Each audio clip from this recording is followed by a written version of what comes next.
Everyone, welcome back to my channel. আমি দেবান্তি তোমাদের সামনে নিয়ে চলে এলাম আবার একটা নতুন ভিডিও। তো আজকের ভিডিওটা আমি যা যেখান থেকে স্টার্ট করি, রান্নাঘর থেকে। আমাদের সব রান্নাঘরেতেই যা সব কাজ, সেগুলো ডেইলি ব্লগ, মানে সারাদিন কি করি না করি সবটা তোমাদের সাথে সেইটাই শেয়ার করি। ডেইলি ব্লগের কিছু নয়, সকাল করে ধরো সেরকমভাবে উঠতেও পারি না, আর সকাল করে ভিডিও স্টার্ট করতে পারি না। ভিডিও স্টার্ট করতে পারি না কারণ যে কিছু একটা কাজ করলে তবে তো, সকালে সেরকমভাবে কোনো কাজ থাকে না।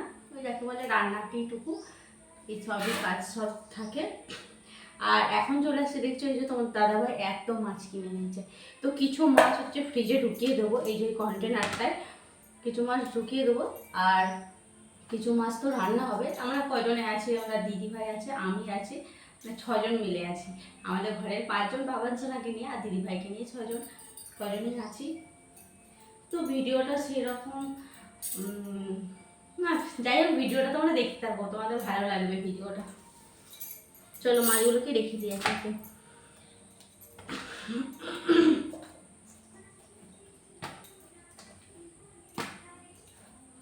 এখন দেখছো কাজে লেগে পড়েছি।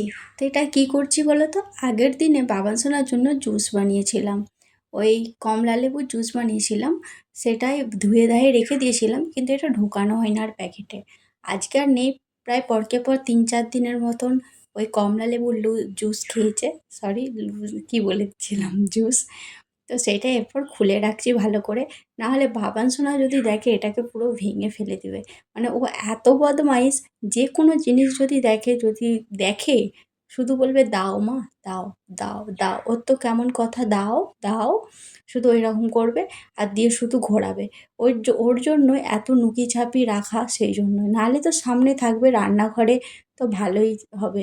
কিন্তু ওর জন্য আমাকে কোথাও লুকিয়ে রেখে দিতেই হচ্ছে। এখন চলে এলাম রান্নাঘরে। তো দুপুরে রান্না তো করতে হবে। তো এখন চলে আসছি, দেখছো কড়াইয়ে আলু ঢেলে দিয়েছি। আজকে কি রান্না করব? আজ রান্না করব কুমড়ো পুঁই শাক। তোমাদের দাদাভাই একটা কুমড়ো এনেছিল বাজার থেকে। তো মাছ তো এনেছিল, তার সঙ্গে কুমড়োও এনেছিল। অনেক দিন পর কুমড়ো খাচ্ছি, কিন্তু খাওয়া হয়, কিন্তু এটা কিন্তু অনেক দিন পর। এর আগের বার এনেছিল বাঁধাকপি। ওই বাঁধাকপি দিয়ে কাতলা মাছের মাথা দিয়ে একটা ঘন্ট করেছিলাম। তোমাদের সাথে একটা ভিডিও শেয়ার করেছি, দেখবে, সেই ভিডিওই তোমরা দেখতে পাবে। আজকে করছি কুমড়ো পুঁই শাক। তো কুমড়ো পুঁই শাকের সাথে একটু আলু না দিলে একদমই ভালো হবে না, সেই জন্য একটু আলু দিয়ে দিচ্ছি। 5 ফোড়নের ওপর আলু, কুমড়ো, পুঁই শাক তো তুলে দিলাম। এরপর দিয়ে দিচ্ছি স্বাদ মতো নুন, আর দিচ্ছি অল্প একটু আদা জিরে বাটা। এরপর মশলা দিয়ে দিচ্ছি হলুদ গুঁড়ো আর লঙ্কার গুঁড়ো। আমি যেহেতু আদা জিরে বাটা দিয়েছি, সেই জন্য আমি আর গুঁড়ো জিরে দিচ্ছি না। এরপর ভালোভাবে আমি কষিয়ে নেব। মশলাটা যা দিয়েছিলাম তার থেকে অল্প একটু লঙ্কার গুঁড়ো আমি একটু সরিয়ে রাখলাম, কারণ এতে যদি ঝাল হয়ে যায় একদমই ভালো লাগবে না। এটা না ঝাল না মিষ্টি, এরকমভাবে বানাতে হবে। তো এরপর আমি ঢাকাটা দিয়ে দিলাম। তো ঢাকাটা যখন খুলবো, দেখবে আমার কুমড়ো প্রায় রেডি হয়ে গেছে। তো প্রথম থেকে তো আমি তো ভিডিওটা কী কী দিলাম সেটা তো শেয়ার করলাম, কিন্তু তারপর আমি 2-3 বার কিন্তু ঢাকা খুলে নাড়িয়ে নিয়েছিলাম। তারপরে অল্প একটু মিষ্টি দিয়ে দিয়েছিলাম। কুমড়োয় অল্প একটু মিষ্টি না দিলে একদমই ভালো লাগবে না। রান্নাবান্না তো করে নিলাম। এরপর আমি যা সব বাসন পড়েছিল, ধরো কড়া, তারপর ঢাকা দিয়েছিলাম যে সমস্ত জিনিস, বাটি, সব কিছু এই বেসিনের মধ্যে ধুয়ে নিচ্ছি। ফাঁকে আর যাচ্ছি না, এখানেই আমি কড়াটা মেজে নিয়েছিলাম ভালো করে।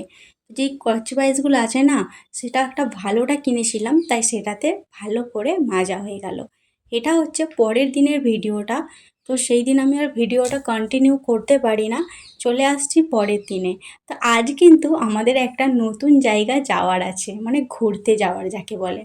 দিদিভাই যেহেতু আমাদের বাড়িতে আছে, তো ওকে নিয়েই যাব। আমরা 5 জনে মিলে যাব, 5 জন না 4 জনে মিলে, সরি, বাবান সোনাকে নিয়ে 4 জনে। তো বাবান সোনাকে তো যেখানে যায় ওকে তো একবার করে ঘোরাতে হয়, কারণ ছোট ছেলে, ও দেখবে বাইরের প্রকৃতি, বাইরের জিনিস। তো কী কী রান্না করেছি দেখো, এখানে করেছি কুলকি শাকের ঝোল বানিয়েছি, যেটা বাবান সোনা আমাদের সবার জন্য বানিয়েছি অল্প একটু করে। আর করেছি মাছের ঝাল বানিয়েছি সর্ষে বাটা দিয়ে। আর বানিয়েছি, চলো দেখে নাও, এটা হচ্ছে পুঁই শাকের একটা ঘন্ট বানিয়েছি। আগের দিনের রেসিপিগুলো আমি শেয়ার করতে পারি না। তোমাদেরকে বলেছিলাম আমাদের একটা জায়গা ঘুরতে যাওয়ার আছে। কারণটা হলো দিদিভাইয়ের একটু মনটা ফ্রি করার জন্য। কারণ দিদিভাইয়ের একটু শরীর খারাপ, খুবই শরীর খারাপ, মানে বাইরে কোথাও বেরোচ্ছে না, ঘরের মধ্যেই আছে। বলি যে বাইরে দিয়ে একটু যাও, কিন্তু মোটেই যাচ্ছে না। তাই আমরা আজকে জোর করে নিয়ে যাচ্ছি দুজনে মিলে বাবানসোনাও যাচ্ছে আমাদের সাথে। তো আমি একটুখানি রেডি হয়ে গেছি, যে দেখছো, এবারে রেডি হয়ে তোমাদের সাথে কথা বলতে আসছি। তো কেমন লাগছে অবশ্যই কিন্তু কমেন্টে জানিও। আর এই জামাটা পরে নিয়েছি, যেটা ভেলোর থেকে এনেছিল তোমাদের দাদাভাই, তো সেটাই পরে নিয়েছি। আর দিদিভাইকে একটা কুর্তি পরতে দিয়েছি। তো একেবারে রেডি। তো দিদিভাইকেও দেখাচ্ছি, দিদিভাই আছে নিচেতে আর আমি আছি উপরে। একটু রেডি হচ্ছিলাম, হয়েই গেছি। ভাবলাম তোমাদের সাথে একটু কথা বলে নিই, এই বেরিয়ে যাচ্ছিলাম এই মাত্রই। তো তারপরে ভাবলাম যে আরে বাস, তোমাদের সাথে ভিডিওটাই তো শুরু করা হলো না। তো সেই তখন বলেছিলাম যে যাবো। তো এখন দেখছো বেরিয়ে পড়েছি। এখন দেখছি মেঘটাও ধরেছে, তো কী করা যাবে, যখনই আমাদের একটু বেরোনোর সময় হবে তখনই দেখবে একটু মেঘ ধরে যায়। তো যাই হোক, চলো যাওয়া যাক এখন। সেজে গুজে তো বেরোলাম, তো বাড়ি থেকে বেরোতেই হলো না। দেখো কি ঝমঝমিয়ে বৃষ্টি শুরু হয়ে গেছে।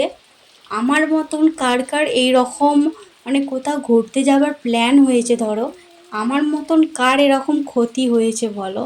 মানে সেই দিনটা আমি কোনো ভিডিওই শ্যুট করি না, এই পর্যন্তই ভিডিওটা ছিল।